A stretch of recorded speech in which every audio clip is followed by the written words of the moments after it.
qu'est-ce qui est noir et qui a 3 bras? Là, si t'es un homme, tu viens ici.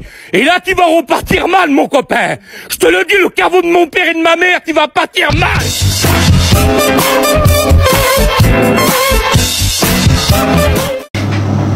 Moi non plus.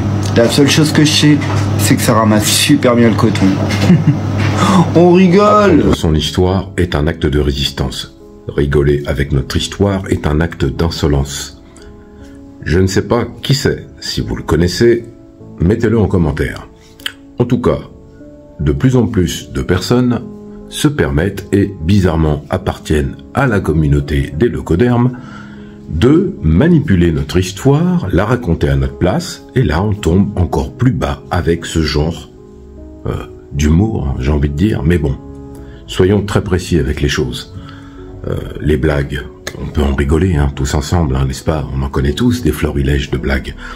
Maintenant, soyons très clairs, il ferait la même chose avec, par exemple, une autre communauté, si vous voyez pas de laquelle je parle, je dirais qui porte des petits chapeaux, et qui portait des étoiles en 1942, comme dans mon livre Voleur d'âme. Si sur cette communauté vous faites ce genre de blague, voilà, du même acabit, qu'est-ce qui va se passer? C'est la question qu'il faut se poser. Maintenant, il est très clair que entre les blackface, entre les humours douteux, il y a des gens qui prennent des libertés parce qu'ils se cachent derrière des pseudos, des téléphones. Bon, lui, il a un pyjama rose, une tête de baltringue, mais c'est pas le problème. Vous voyez, on va pas attaquer le physique. On a dit qu'on n'attaquait pas les physiques. Mais moi, ce qui me dérange, c'est que cette vidéo, je l'ai vue tourner. J'ai regardé les commentaires en dessous.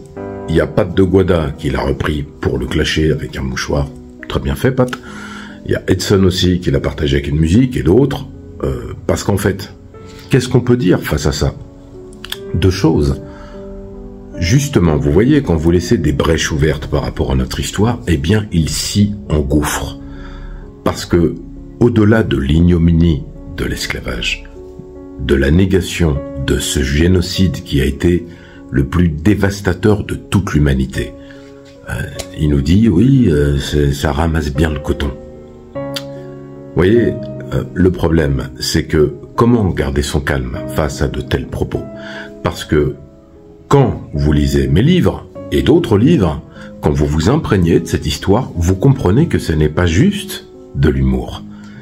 C'est pas juste de la moquerie. Ça va au-delà. C'est en fait la possibilité de blaguer sur ça parce qu'il y a une négation de l'histoire. Je l'ai toujours répété. La négation, c'est l'oubli. L'oubli est une forme de liberté pour certains et une oppression pour les autres.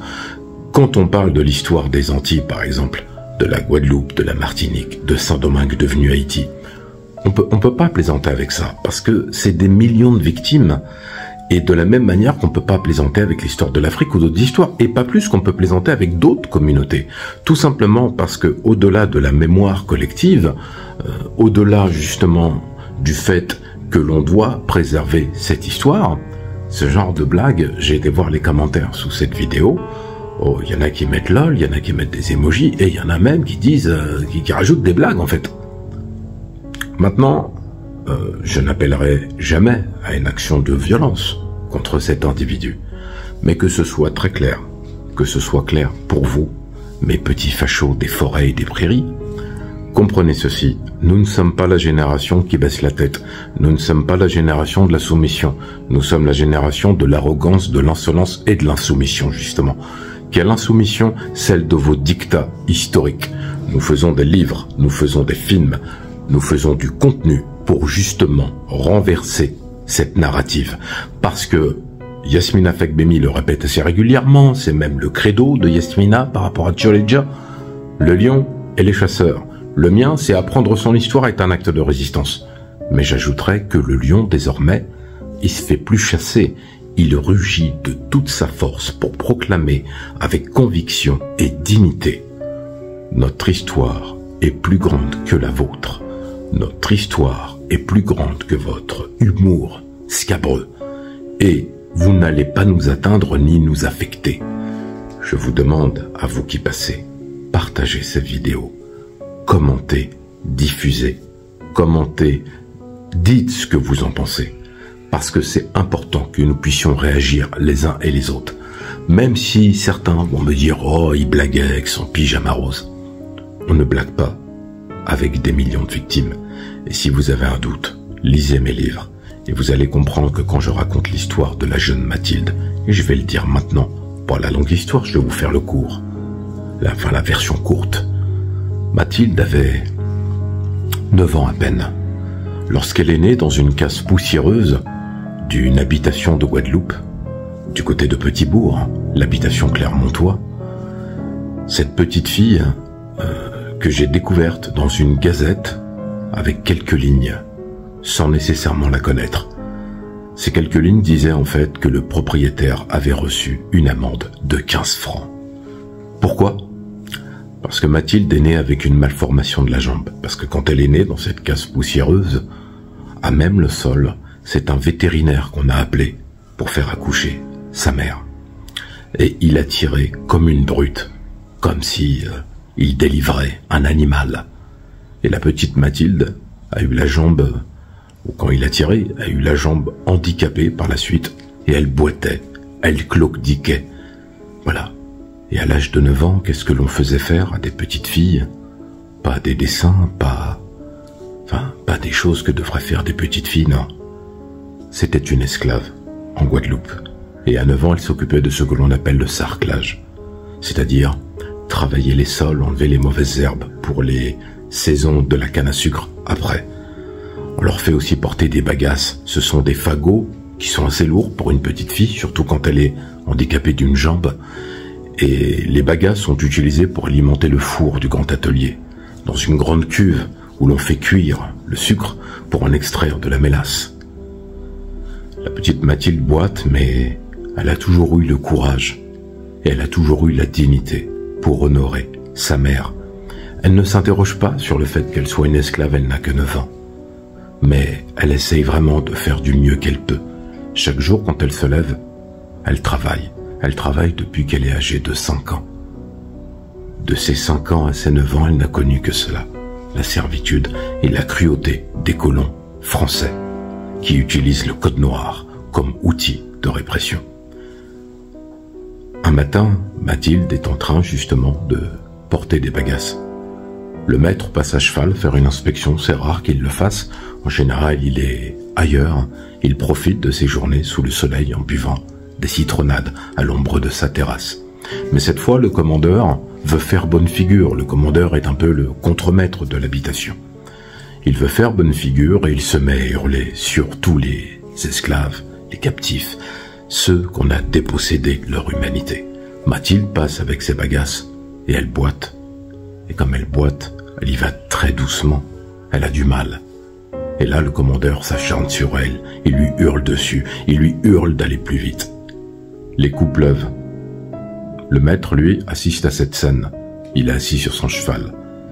Et au lieu d'avoir ne serait-ce qu'une infime compassion pour cette petite, il descend de son cheval et là, il va commettre une horreur absolue. Il se saisit de la petite Mathilde, il la bat, il la frappe. Elle est à terre.